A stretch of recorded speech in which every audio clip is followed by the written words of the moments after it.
Je regardais tout à l'heure le site du ministère de l'économie et comme ça, un titre en passant, vraiment, les métiers d'art, vitrine de la France. Ça tombe bien, vecteur de rayonnement, incarnation du luxe, les savoir-faire ont une carte à jouer à l'international. Enfin, quand on est grand, c'est facile. Quand on est petit, voire tout petit, c'est un petit peu plus compliqué. Ce n'est pas si simple. Et pourtant, démonstration du champ des possibles avec nos invités. Donc, autour de la table, Béatrice Brandt, bonjour. N'hésitez pas, messieurs, dames, à prendre le micro. On vous entendra mieux. Voilà. Voilà. Béatrice Brandt, donc directrice générale Le Jacquard Français, qui est une maison entreprise du patrimoine vivant. Vous la dirigez depuis 6 ans. Vous êtes également présidente de la commission expert de l'UIT. Audrey Régnier, bonjour. Bonjour. Dirigeante de la manufacture Bohin, également entreprise PV. Depuis octobre 2020, on parlera aiguille avec vous. Isabelle Braun-Lemaire, bonjour. Bonjour. Directrice générale des douanes et des droits indirects. Nous parlerons effectivement avec vous de toutes ces possibilités, ces formalités fort importantes à remplir. Didier Boulogne également est avec nous. Bonjour. Bonjour. Directeur général délégué de Business France. Et puis Karl Maslow, joaillier indépendant. Bonjour. Bonjour. Alors maintenant que les présentations sont faites, on va faire un petit état des lieux si vous le voulez bien, messieurs, dames. Le Jacquard Français, 1888, linge de maison dans les Vosges du côté de Gérardmer. Ça c'est la date de naissance. Aujourd'hui, pour ce linge de toilette, pour ce linge de maison, pardon, vous faites aussi du linge de toilette, 120 personnes, 14 millions d'euros de chiffre d'affaires. Et l'export, qu'est-ce que ça donne chez vous ? Alors l'export, c'est 55% de notre chiffre d'affaires. On exporte dans 54 pays, enfin l'année dernière 54 pays. Et voilà, on a un réseau d'une 50aine d'agents et distributeurs à travers le monde qui distribuent nos produits dans différents réseaux. Et en parallèle, on a aussi un site de vente en ligne qui distribue dans 54 pays, mais qui ne sont pas forcément les mêmes. Donc voilà, on a une présence à l'export qui est importante et qui est sans doute la clé de la résilience de la société aussi. Alors, vous allez nous raconter dans un instant comment on y arrive à ces chiffres. Audrey Régnier, je le disais, vous avez repris en janvier 2018 en Normandie ce dernier fabricant d'aiguilles à coudre et à tricoter. Là aussi, c'est 1833, même encore plus ancienne, hein, cette maison-là. Une quarantaine de personnes, un peu plus de 4 millions d'euros de chiffre d'affaires, un beau bâtiment inscrit au monument historique. Et l'export, chez vous, ça donne quoi ? Donc, chez nous, l'export, c'est à peu près 30% du chiffre d'affaires, dont la moitié à l'export qui est fait aux États-Unis. Parce que donc, on est le dernier fabricant français et européen depuis quelques mois d'aiguilles à coudre. Et aux États-Unis, le patchwork est une discipline qui est extrêmement connue, qui vient de leur histoire et qui est surtout associée aussi à la qualité, à la transmission. Et on ne compte pas le temps quand on fait un patchwork. Donc, nos produits étant placés sur le premium dans la mercerie, forcément, on plaît beaucoup aux États-Unis pour la qualité, la durabilité de nos produits et le petit côté aussi made in France qui pousse bien. Eh oui, donc, vous allez nous raconter ça parce que c'est important de jouer la carte Frenchy.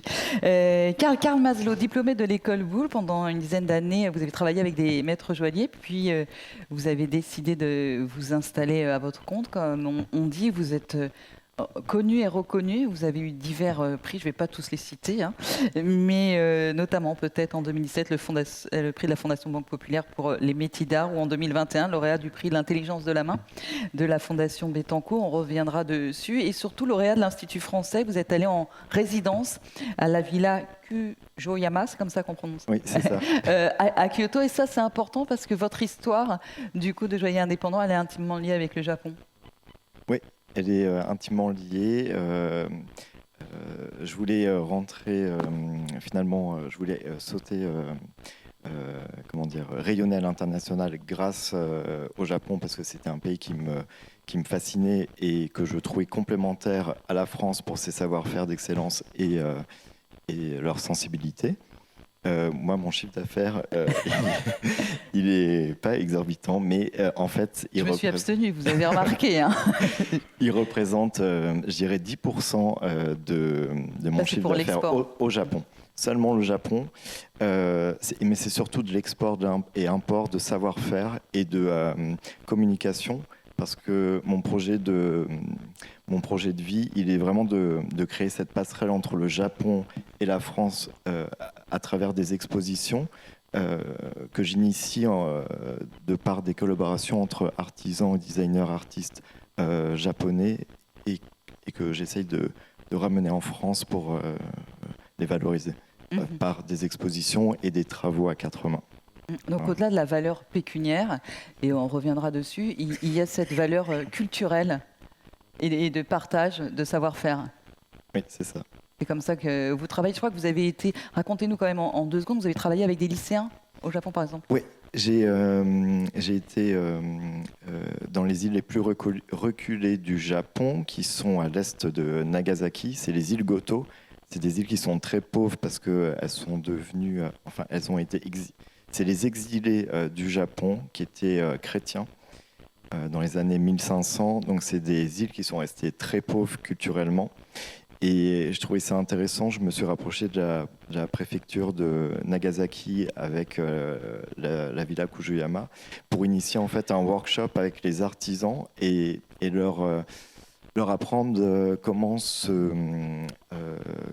s'emparer de leur matière issue de leur territoire, parce qu'ils ont le corail, ils ont la perle et le bois de camélia qui est présent dans sur leur territoire.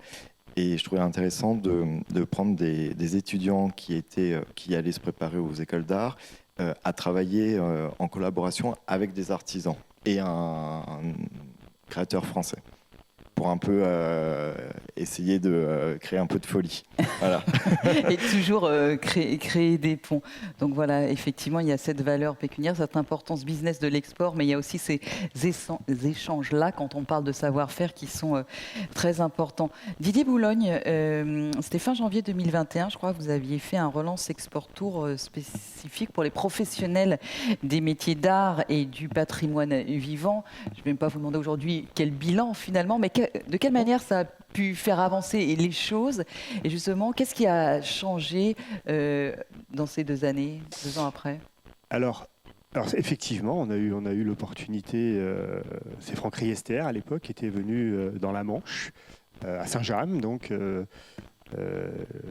pour tenir ce relance export tour dédié aux EPV. C'était important. C'était important qu'on ait cet éclairage politique par rapport aux EPV. Donc c'était une chose importante, évidemment, à ce moment où les choses étaient très compliquées, donc il fallait rester très positif. Donc déjà, c'était psychologiquement très important. Ça a été l'occasion de présenter le plan de soutien à l'époque, le plan de relance, qui apportait pas mal de choses. Ça a permis notamment de créer du lien entre des entreprises qui sont assez rompues à l'export. Je pense à Duvivier, par exemple, à Filt, Socotec, Parapluie de Cherbourg, qui sont des entreprises qui ont déjà une certaine exposition à l'international, et d'autres qui sont plutôt novices. Donc ça crée ce lien, et c'est important d'avoir cet aspect un peu mentoring. Donc ça, c'était une des premières choses qui a découlé de ce moment-là.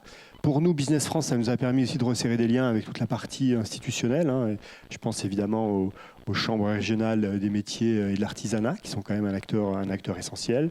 Bien sûr, l'INMA, avec lequel on travaille au quotidien. On a couché sur le papier une feuille de route à l'international. Donc tout ça, c'était très important. Je pense aussi aux fédérations professionnelles ou au CPDE. Je pense à France Éclat ou au GEM, mais bien d'autres encore avec lesquels on a maintenant un relationnel beaucoup plus étroit. Ça a aussi été un moment où on a décidé de mettre en place ce qu'on appelle une VIE filière pour les EPV. Alors, pour ceux qui ne sont pas complètement familiers avec le terme VIE, le VIE, c'est la possibilité pour toutes les entreprises françaises de missionner un jeune entre 18 et 28 ans, de 6 à 24 mois dans le monde entier. Et c'est Business France qui va porter le relationnel avec le jeune. Donc on va, tout l'aspect RH, tout l'aspect protection sociale, c'est Business France qui s'en occupe. Et on va contractualiser avec l'entreprise.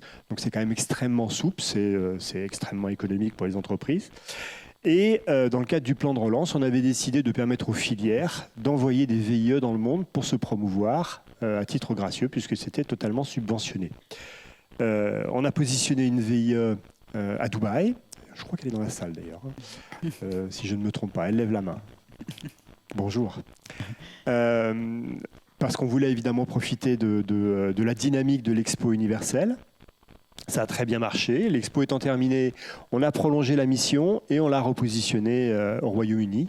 Et ça continue sa vie. Autre point bilan, on va dire en quelque sorte, qui là pour le coup est très, très concret. Hein. Nous, on avait un volume d'activité avec les entreprises, avec les EPV, de l'ordre de 200 par an. L'année dernière, c'était 350. Donc une augmentation de 75%. Et moi, j'y vois un lien de cause à effet entre le relationnel qu'on a pu tisser avec les différentes parties prenantes. Alors ça, c'est le volet Quanti. Et en Cali, sur nos opérations un peu emblématiques concernant les EPV, hein, je pense aux expos Art de Vivre à la française. On en a fait des très belles au Japon d'ailleurs. On choisit des lieux en principe assez prestigieux. Ça peut être soit des ambassades, soit des musées. Donc il y a eu le Japon, il y a eu la Suède. Et ben on a de plus en plus de PV qui viennent avec nous sur ces opérations. Et la prochaine qui aura lieu fin juin à Berlin, on aura avec nous De Graine, on aura Ligne Roset, on aura De Cotex. Donc voilà, des belles entreprises qui sont avec nous. Donc on est vraiment très très contents. Merci beaucoup. Alors, Béatrice, racontez-nous comment on arrive à 55% à l'export dans 55 pays. Et ce que vous disiez, assez bien réparti. Finalement, même si pour vous aussi, je crois que les États-Unis sont un marché important. Comment ça se passe? Ce sont des opportunités, il y a une vraie stratégie derrière. Comment vous en êtes arrivé là? Alors, ne nous racontez pas tout en une demi-heure, hein, mais en quelques minutes. Alors, évidemment, il y a une stratégie, mais il y a des rencontres qui se font sur les salons. Alors, la stratégie, elle se fait par la construction d'une équipe, parce qu'il faut une équipe de commerciaux, de directeurs commerciaux, d'administration des ventes, de personnes qui soient experts dans les douanes ou en tout cas qui connaissent, qui aient quelques rudiments sur les réglementations, les accords de libre-échange, etc. Donc, évidemment, on constitue déjà une petite équipe en interne quand on le peut. La taille de notre entreprise le permet, donc, mais c'est évidemment pas facile pour des plus petites entreprises. Et puis on essaie de bénéficier d'opportunités que nous permettent d'avoir des instances comme Business France, comme les douanes, donc avec des VIE dans certains pays, la participation à des salons internationaux par des pavillons, par exemple dans le plan export de l'UIT qui décrit au niveau textile toutes les opportunités qu'il peut y avoir, par enfin voilà, la présence avec la douane, les accords de libre-échange qui permettent quand même d'avoir des relations plus faciles avec certains pays, avec des accords qui sont signés avec l'Europe. Donc c'est pas forcément facile parce que d'un pays à l'autre, d'un produit à l'autre, on peut avoir des règles qui ne sont pas les mêmes. Donc voilà, c'est complexe, hein, mais c'est ce qui permet quand même d'être résilient et de passer les vagues, parce que heureusement ça ne va pas mal partout en même temps. Il y a des pays dans lesquels ça va même bien. Donc aujourd'hui, par exemple, il y a une belle énergie en Corée du Sud. Alors, on va revenir tout à l'heure voilà. sur les opportunités. Pardon de vous avoir coupé. Isabelle Braun-Le Maire, justement, Béatrice a mentionné 2 fois la question des douanes, des formalités, des réglementations. On sent que parfois ça peut être un petit peu compliqué. Et après, Karl aura une petite question à vous poser. Mais à quel moment et comment on fait appel à vous et on se tourne vers ces problématiques? D'abord, la matière douanière est compliquée, donc il ne faut pas que j'essaie de la sous-estimer parce que ce ne serait pas crédible et ce ne serait pas honnête. Donc effectivement, c'est compliqué. Et conscient de cette difficulté, la douane, qui a des compétences, on va dire, répressives, elle a aussi une compétence d'accompagnement, et ça me donne l'occasion d'en parler devant vous. Alors d'habitude, je n'ai pas ce public. Je suis très contente d'avoir ce public-là. On a souvent des avions, bon, voilà. Donc on traite tous les sujets. Et on est très heureux d'avoir d'ailleurs fait une convention d'accompagnement pour votre secteur et pour votre label en particulier, parce que on est parti du constat que c'était une matière difficile. C'est pas votre cœur de métier. Vous êtes des gens engagés. Les témoignages de tout à l'heure l'ont montré. Et de fait, la difficulté est même plus grande parce que c'est pas le cœur de votre préoccupation.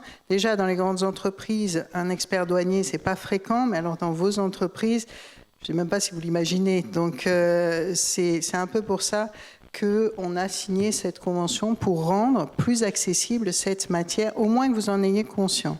Tout à l'heure, vous avez dit il y a des accords de libre-échange. Force est de constater aujourd'hui qu'on ne les exploite dans les échanges qu'à 78%. C'est-à-dire qu'on pourrait bénéficier de beaucoup plus d'exonérations ou des réductions de droits si on y pensait et si c'était accessible. Donc, on a des outils, mais ils sont sous-utilisés. J'ai cité les accords, mais il y a d'autres choses. Le Made in France aussi est sous-utilisé. Alors, parfois, EPV, c'est pas Made in France. Alors, vous êtes les deux, je comprends. Mais le Made in France, c'est pas non plus complètement évident, puisque ça s'appuie sur des règles d'origine.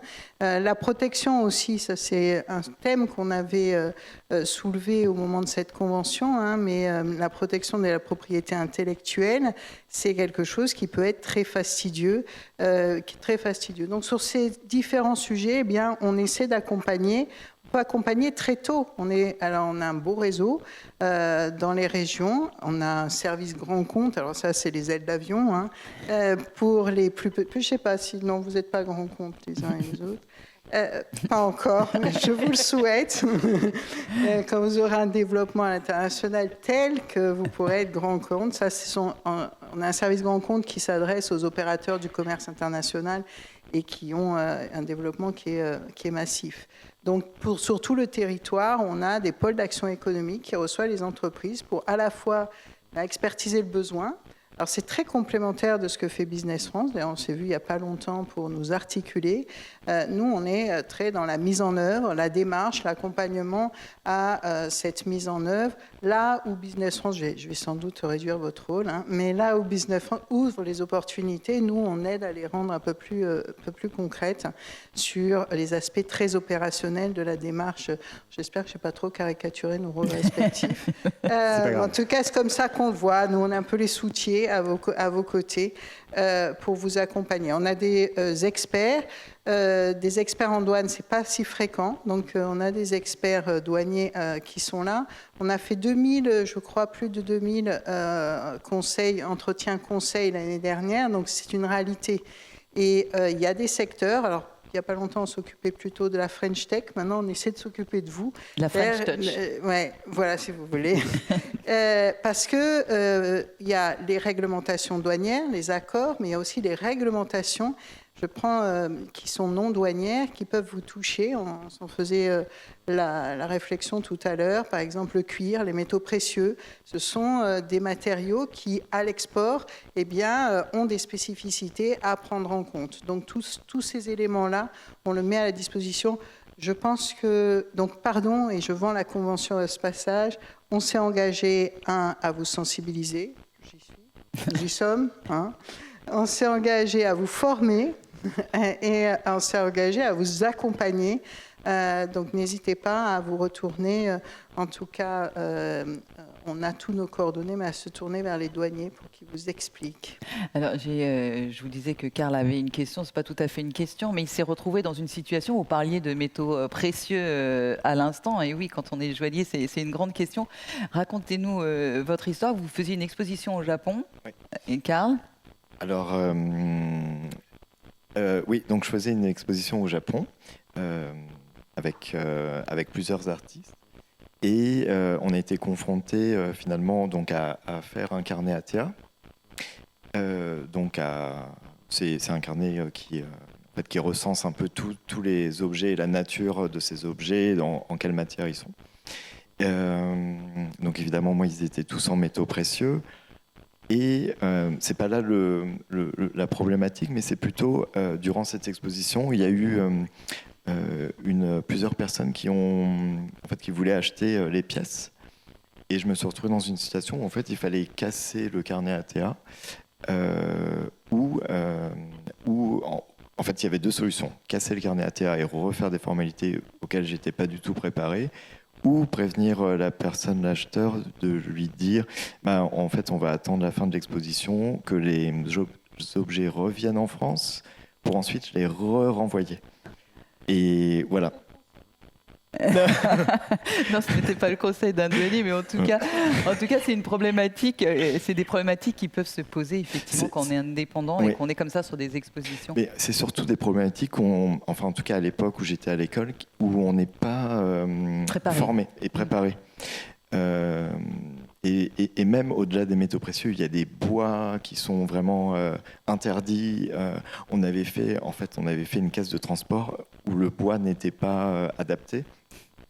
Enfin voilà, que des petits détails où on aurait bien voulu être alerté, mais je me demandais en fait s'il y avait justement des moments comme ça où...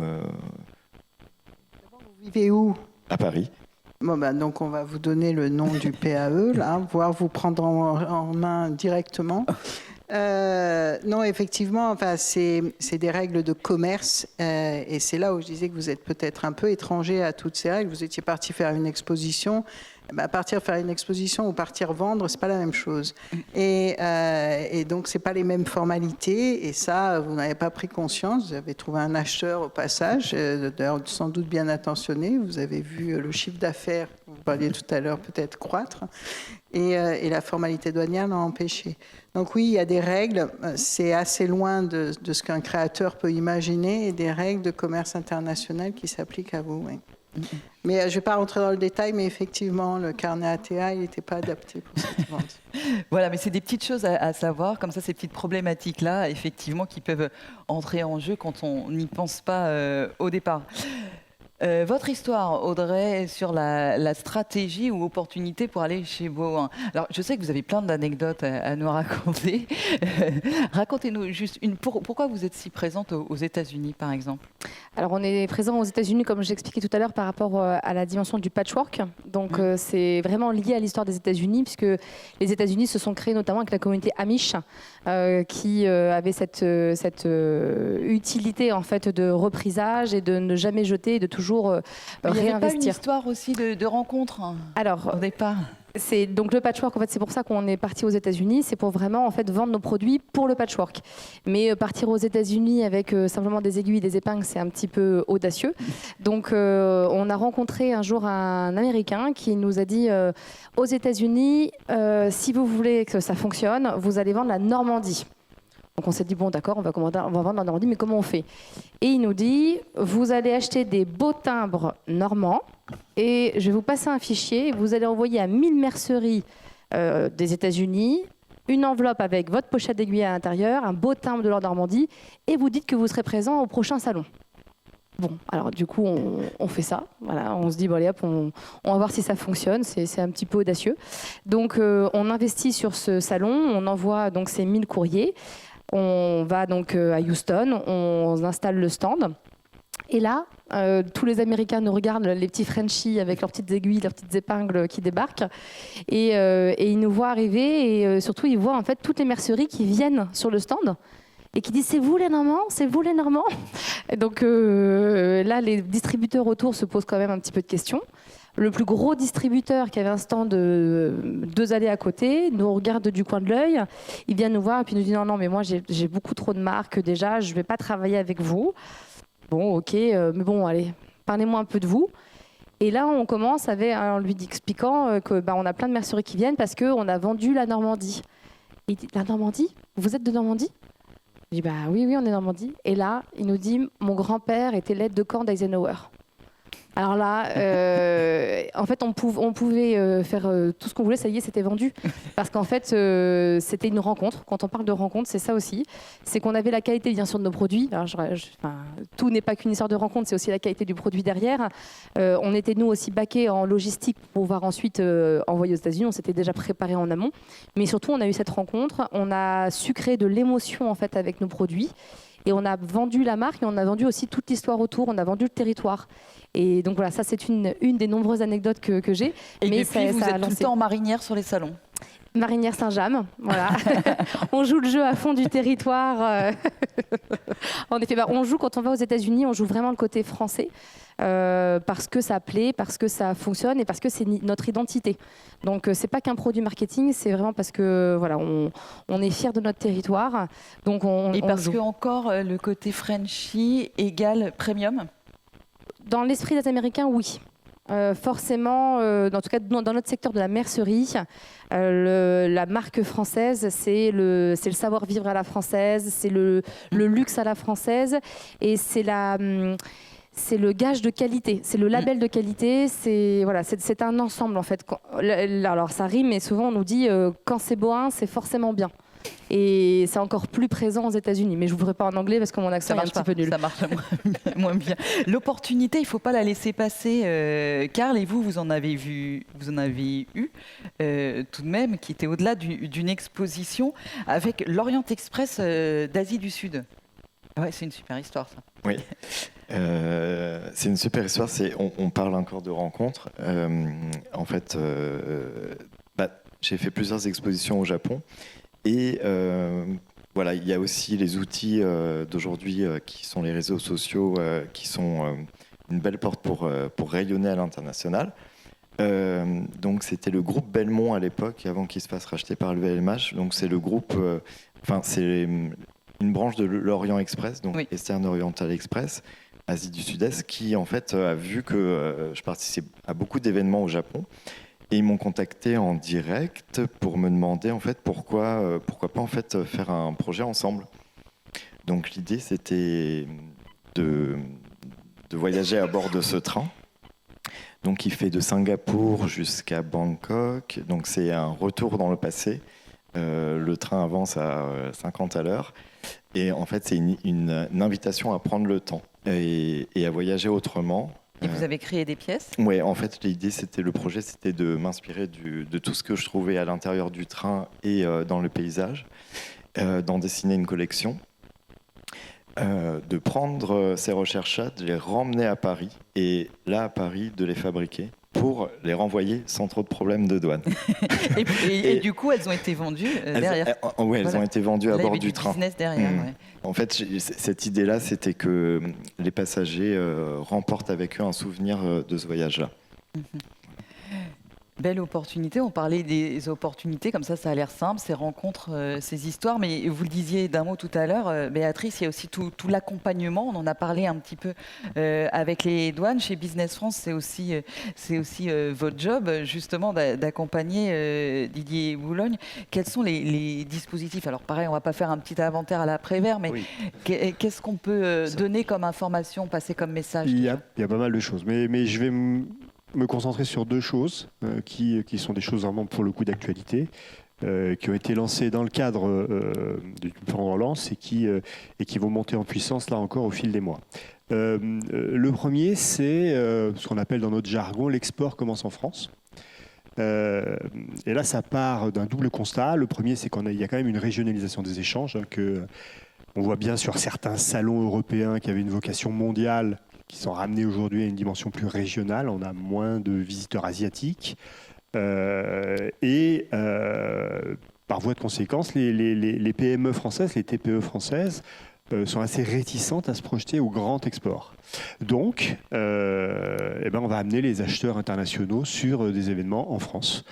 Des événements export, donc qui peuvent être des salons français à vocation internationale. Ça peut être aussi des rencontres internationales.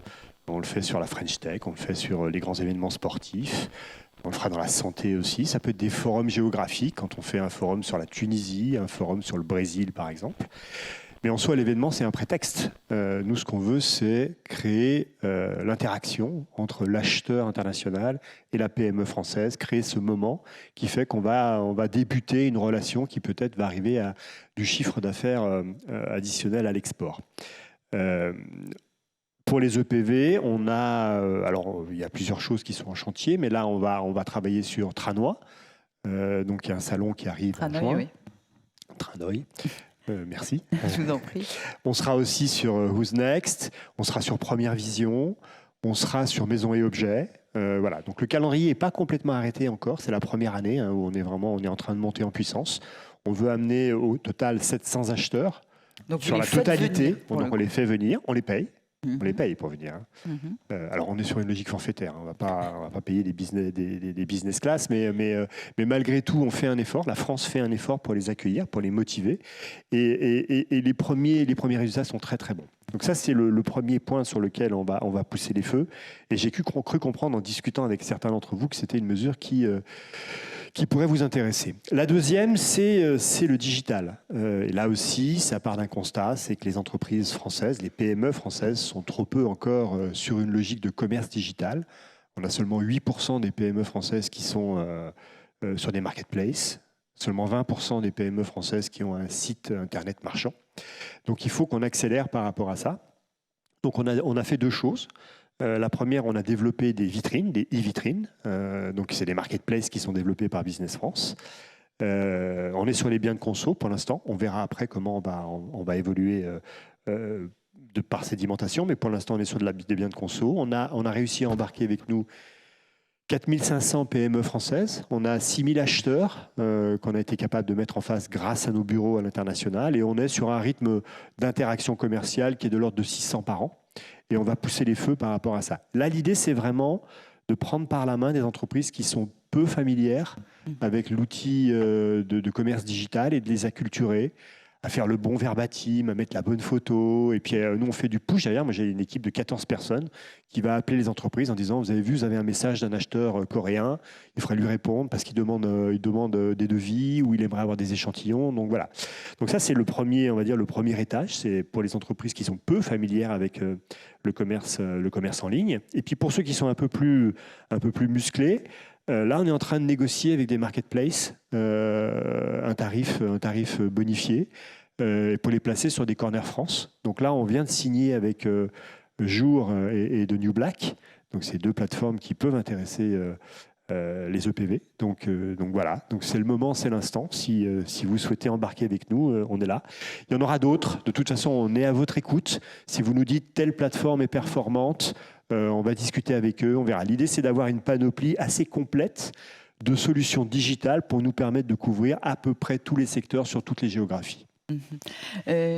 Audrey ou Béatrice, peut-être on a parlé de ces accompagnements que vous pouvez avoir, mais est-ce que vous y allez aussi en groupe, sans forcément y être poussé? De quelle manière vous vous aidez, peut-être dans votre secteur, entre PV? Je discutais avec une personne dans la salle tout à l'heure qui me disait, mais les Italiens, c'est les plus forts en Chine parce qu'ils sont arrivés, par exemple, sur le design, sur la déco, ils sont arrivés en groupe et là, il n'y a plus de place pour nous. Est-ce que chez nous, on est capable aussi de faire ça? Est-ce que vous réussissez à travailler en groupe, à vous entraider pour l'export? Alors, il y a des pavillons italiens, en effet, sur pas mal de salons. Il y a des pavillons France aussi qui sont gérés par Business France et donc qui permettent de participer à des salons à moindre coût et d'avoir une visibilité aussi plus importante de par le rayonnement de la France. Et parce que quand on est tout seul, perdu au milieu d'un salon avec 15 mètres carrés, évidemment, on n'émerge pas du tout. Et donc voilà, donc ça, c'est un exemple. Après, voilà, on va essayer de participer à des événements en groupe aussi, donc les événements Art de Vivre à la française. Nous, on a participé en tant que Jacquard français à plusieurs événements aussi, et le dernier au Japon, par exemple. Mais il y a aussi des groupes, par exemple, on est licencié de la marque Élysée. Donc, ça permet aussi d'avoir une présence à l'international, ou la marque La Vie en Vosges, qui est une marque locale, parce qu'on est basé dans les Vosges à Gérardmer. Et donc, la marque va investir au niveau international et va présenter toutes les licences, enfin tous les licenciés. Des marques ombrelles régionales qui permettent de pousser à l'export. Ou l'Élysée, marque nationale. Et donc, ça permet également d'avoir un rayonnement international. Donc, ça va être des choses comme ça qui vont permettre aussi de rayonner. C'est-à-dire que souvent, on ne peut pas rayonner tout seul. On n'a pas forcément la légitimité. C'est pas forcément facile d'investir on n'a pas des millions à mettre en communication comme les marques de luxe, malheureusement. Et donc, il faut trouver des artifices pour être présent, mais à moindre coût. Et donc, une licence, bon, ça a un coût, mais c'est aussi un chiffre d'affaires. Donc, voilà, ça fait partie des options. Audrey, vous travaillez aussi un petit peu avec d'autres comme ça? Oui, alors on a la chance, nous aussi, d'avoir une politique normande qui est très dynamique à l'export. On a un président de région, donc Hervé Morin, qui croit beaucoup en l'économie et à notre rayonnement aussi à l'international. Donc on a la chance d'avoir l'agence de développement en fait normande qui propose des subventions notamment à l'export. Donc ça s'appelle Impulsion Export pour celle-ci, mais on a d'autres impulsions donc, qui peuvent subventionner d'autres services de l'entreprise. En tout cas, l'impulsion export, ça permet d'avoir des subventions. Alors c'est jusqu'à 75 000 € de subventions. Alors ça, c'était les derniers dossiers. Jusqu'à 75 000 € qui représentent 50% des dépenses, donc 150 000 € de budget export. Il y a la moitié qui est pris en subvention. Donc c'est un formidable appui pour beaucoup d'entreprises pour se permettre en fait d'avoir une récurrence. Parce que quand on part à l'export, moi je connais plein de personnes qui disent j'ai essayé un salon, ça n'a pas marché. C'est absolument ce qu'il ne faut pas faire. En fait, l'export, c'est la récurrence. Là encore, c'est le temps long. C'est le temps long, exactement. C'est prendre le temps. C'est aussi être crédible, être légitime en fait sur un marché, parce que vous pouvez débarquer dans n'importe quel pays. Comment la personne va vous faire confiance? Elle ne vous connaît pas, en fait. Elle ne connaît pas vos produits. Par contre, si vous revenez une année, 2 années, 3 années, 4 années, que vous êtes là toujours avec le sourire, avec les produits, que vous avez des personnes qui viennent sur le stand, la personne, elle se dit, bon, bah, ok, là, ça commence à être sérieux et je vais pouvoir m'engager avec elle. Parce que l'export, c'est pas un one-shot, hein, c'est sur du long terme aussi, après, sur la logistique. Donc, si vous montrez que vous êtes sérieux, ça passe aussi par la récurrence des salons. Donc, en Normandie, on a vraiment cette chance d'avoir vraiment une politique très dynamique, et ces subventions permettent de faire plus de salons, de lever plus de freins, d'investir un peu plus peut-être aussi en communication ou en éléments pour partir à l'export, et de pouvoir le faire tous les ans de façon régulière pour vraiment avoir une vraie politique aussi en interne dans notre entreprise.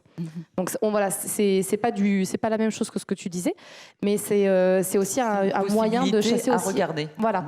Et juste en complément, on a aussi des voyages qui sont organisés, des délégations en fait normandes qui partent avec le président de région très très souvent dans des pays. Donc on fait un focus sur un secteur d'activité, et partent des chefs d'entreprise avec le président de région, avec des personnes influentes de la région. Tout est organisé sur place, et puis ils rencontrent en fait des personnes très très ciblées. Donc ça aussi, c'est un formidable moyen de gagner du temps. Alors on l'a vu, vous le disiez, le fait de revenir donne de la légitimité. On parlait des labels, du Made in France, de PV, bien sûr ça donne une certaine légitimité. Karl, je n'ai pas cité tous vos prix tout à l'heure, mais j'imagine que ces prix aussi permettent d'avoir une certaine légitimité et une belle vitrine à l'international. Est-ce que, par exemple, si on parle du prix pour l'intelligence de la main de la Fondation Bettencourt, est-ce qu'ils sont là aussi pour vous conseiller, vous aider sur l'export ? En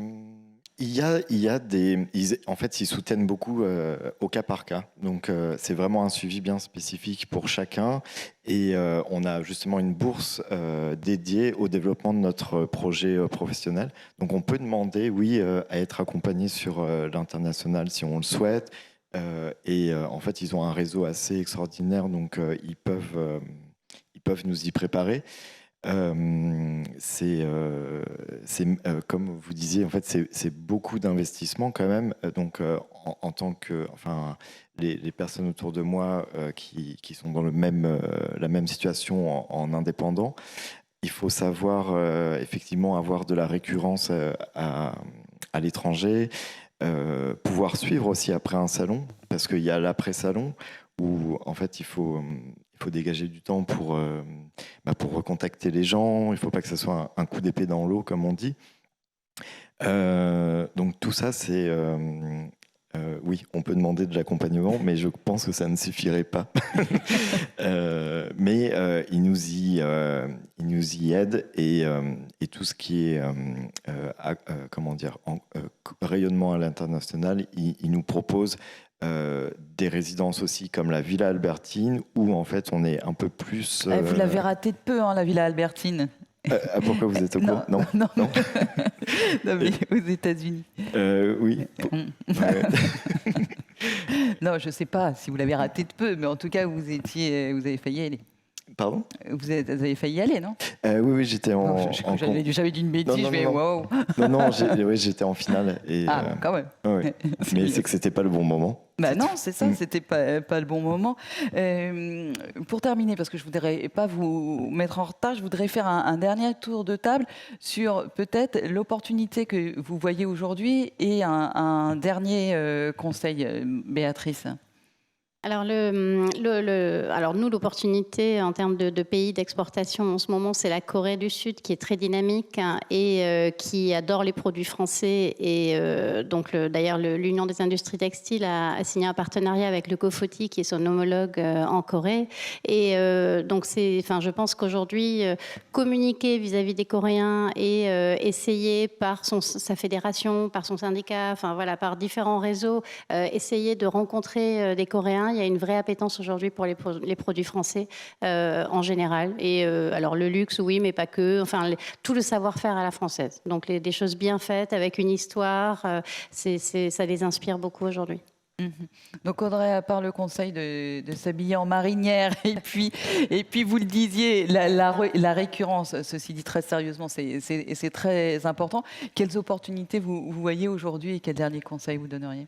Alors, l'opportunité aujourd'hui, c'est de pouvoir, dans ce genre de rencontres, discuter en fait aussi de nos projets à l'international. Et c'est peut-être se dire que si on ne peut pas y aller seul, parce que c'est coûteux aussi de monter parfois une antenne ou un bureau à l'étranger quand on a dépassé un certain seuil de chiffre d'affaires, c'est de pouvoir aussi se dire qu'on peut mutualiser des compétences et de travailler avec des entreprises pour partir à l'étranger, monter vraiment une structure sur place, mais peut-être des entreprises qui ne sont pas forcément dans notre univers, parce que on peut très bien trouver des compétences logistiques qui puissent répondre à deux secteurs d'activité totalement différents. Et par exemple, on est en train de discuter avec une entreprise qui est présente ici, qui est l'Odécher, qui est plutôt dans la menuiserie, enfin même totalement dans la menuiserie. Et vous voyez, on est dans deux secteurs totalement différents. On a tous les deux envie de partir à l'export. On se dit que c'est trop lourd peut-être financièrement à porter pour une seule personne. Et bien, on est en train de discuter pour se dire, est-ce qu'on peut faire un truc ensemble? Comment est-ce qu'on peut... Alors c'était le mot à la mode il y a encore 2 ans, disrupter les idées en fait préconçues, de se dire on y va tout seul. Il y a d'autres aussi entreprises qui, je sais, réfléchissent ensemble à prendre un VIE à 3 entreprises. Voilà, c'est possible en fait. Peut-être pas de la façon conventionnelle, mais en tout cas, parlez, ouvrez-vous et pensez à d'autres solutions auxquelles vous n'auriez jamais pensé. Isabelle Borne-Lemerre. Moi, j'aurais plein de messages à vous passer. Le premier, c'est de venir nous voir. Pas parce qu'on manque de clients, c'est pas tout à fait ça, mais c'est toujours triste de voir notre capital qui s'exporte pas. Et donc, j'aurais pas mal de messages à passer. J'avais envie d'insister sur 2 choses qui n'ont pas été traitées dans cette table ronde. Il y en a une un peu, mais c'est le Made in France. Donc, on le voit à travers les témoignages. Le produit français, c'est important. Donc, le Made in France, ça respecte certaines règles. Alors, certains EPV ne sont pas Made in France, certains le sont. Il ne faut pas se priver de mettre une étiquette Made in France. Et pour mettre une étiquette Made in France, il y a quelques règles à respecter. Et on a fait un service, et on était à l'inauguration aussi avec le label. À l'inauguration de notre service, on a créé un service Made in France à Clermont-Ferrand. Ça ne s'invente pas. C'était fait exprès. Ça a d'ailleurs permis à la DR d'Auvergne de un peu s'étoffer. Donc, au cœur de la France, on a un service à votre disposition pour dire si votre produit peut être made in France ou pas. Et le deuxième, c'est la protection de votre propriété intellectuelle. Tout à l'heure, on parlait de digitalisation. Aujourd'hui, on voit des choses absolument horribles sur Internet. Donc, protégez-les. Nous, on intervient sur Internet pour arrêter les produits qui ressemblent aux vôtres et qui sont des contrefaçons. Donc, il faut absolument que vous protégiez vos produits et la propriété intellectuelle. Et vous pouvez compter sur la douane dès lors que vous en faites la demande d'intervention. Et tout produit qui ressemblerait au vôtre, sur la base d'informations que vous nous donnerez, on les arrête et on les détruit. Voilà. Donc, il ne faut pas hésiter, ça marche. Il ne faut pas hésiter à le faire. Et je pense que cette mesure de protection, elle est absolument indispensable et on n'en a pas parlé. Voilà. Mais si, parce que vous venez d'en parler. Voilà, C'était important. Didier Boulogne, rapidement, quels sont les pays où on a parlé? On a évidemment beaucoup parlé des États-Unis, un petit peu du Japon. On n'a pas parlé. Quels sont les pays à opportunité? Donc c'est pareil, on ne peut pas tous les citer, mais peut-être ceux auxquels on ne penserait pas. Alors, j'ai d'abord commencé par les pays prioritaires quand même. D'accord. Et on ne l'a pas cité, mais la Chine reste quand même un pays très important. Alors la Chine d'aujourd'hui ne ressemble pas à la Chine d'hier. On ne sait pas d'ailleurs quelle sera la Chine de demain. Mais nous, on part du principe qu'il faut quand même prendre des positions en se protégeant.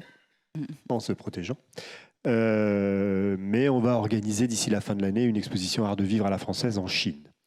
Ceci dit, la Chine ayant été arrêtée pendant de longs mois, ça a permis à 2 marchés d'Asie du Nord-Est de monter en puissance. C'est évidemment la Corée et le Japon.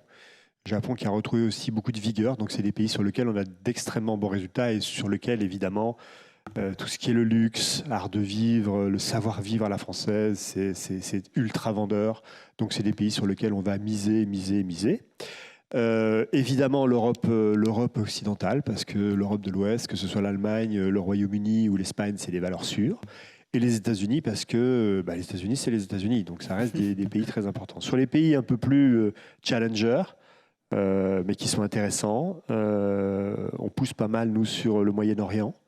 Sur le Moyen-Orient, c'est Dubaï et l'Arabie Saoudite. Il y a des opportunités intéressantes. Il y a l'Inde, qui est un pays très contrasté, mais qui a quand même une population qui fait que forcément, il y a de l'espace pour le luxe et le savoir-faire, et le savoir-vivre à la française. Il y a quand même des choses à faire. Donc là aussi, on va pousser un petit peu les feux. Et puis sur l'Amérique latine, il y a 2 pays qui nous intéressent fortement, c'est la Colombie et le Mexique. Parfait. Donc tout cela, on y va. On vous attend. Karl, fort de votre expérience, vous souhaitez aller où? Quelle serait votre envie, malgré ce que vous nous disiez, le fait d'être toute seule et toutes les difficultés? Mais déjà, vous avez eu plein d'infos, vous allez prendre plein de rendez-vous et là, ça va un petit peu améliorer les choses. Une petite question. Est-ce que vous allez poinçonner vos affaires? Oui. Donc vous savez où c'est? Oui. On a le bureau de la garantie et on poinçonne l'or. C'est pour ça que normalement, il est pas loin de l'endroit où il devrait aller. Les États-Unis, votre idée derrière, ou la Corée? Je crois que vous m'aviez parlé de la Corée aussi. Oui, en fait, il y a la Corée aussi pour encore les savoir-faire qui sont intéressants d'après mon métier. Mais aussi, justement, ce que vous disiez aussi, c'est tout le luxe à la française où ils sont très sensibles au fabriqué made in France. Mais il y a aussi les États-Unis pour en fait trouver, on va dire, des partenaires qui pourraient faire rayonner les produits que je présente. Donc il y a des galeries qui sont très intéressantes là-bas. Il y a voilà, et je pense que il y a cette appétence ce que nous racontaient les uns et les autres pour les belles choses, le savoir-faire aussi là-bas et pour les belles matières. Et c'est peut-être grâce à ça. Il y a juste un dernier conseil, je me permets de le reprendre dans ma bouche, Audrey. C'est, vous me disiez aussi, parce que vous avez un petit peu un problème de riche, c'est que vous avez dû refuser certains marchés à l'export parce que la production ne suivait pas. C'est, attention, croissance mal maîtrisée aussi à l'export. Ça, c'est un vrai sujet. Oui, on a des personnes qui ont énormément de succès et qui acceptent des contrats. Et quand la production n'est pas maîtrisée, c'est là où on explose en plein vol.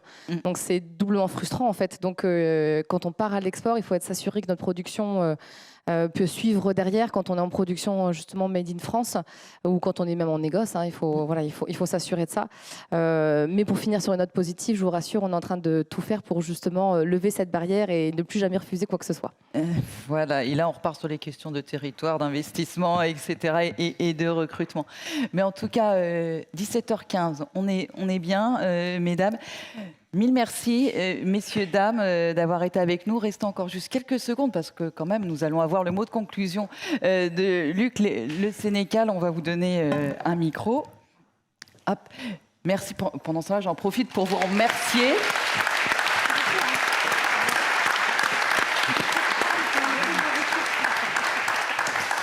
Merci. Mais ma conclusion va être brève parce que nous avons respecté les temps. Donc merci Merci beaucoup. Je voulais remercier tous les participants, les témoignages. Je crois qu'on a réussi notre pari, ramener l'humain. Voilà, ramener l'humain au cœur de nos passions et nos métiers. Voilà. Donc un grand merci à vous tous. Je voulais remercier toute mon équipe, l'ENEMA, et particulièrement Églantine, Juliette.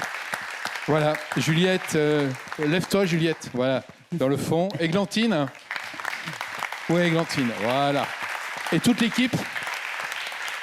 Pour nous, c'était une première, mais je vous garantis qu'il y aura une deuxième l'année prochaine. Voilà, merci à vous tous, merci de vos participations. Et merci à ces beaux témoignages.